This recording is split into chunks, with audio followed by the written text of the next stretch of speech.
There are several ways to open an image in Photoshop. When you start Photoshop, you might be presented with a screen like this.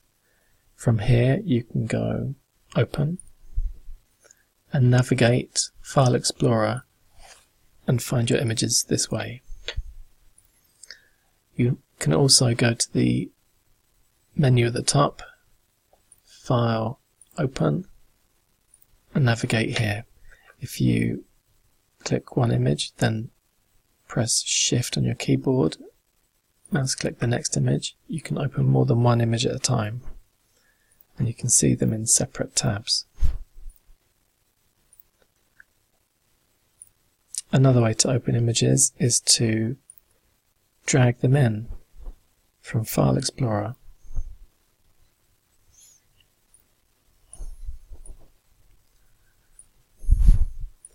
And one more way is to right click on a single image, go to Open With, and then select Photoshop.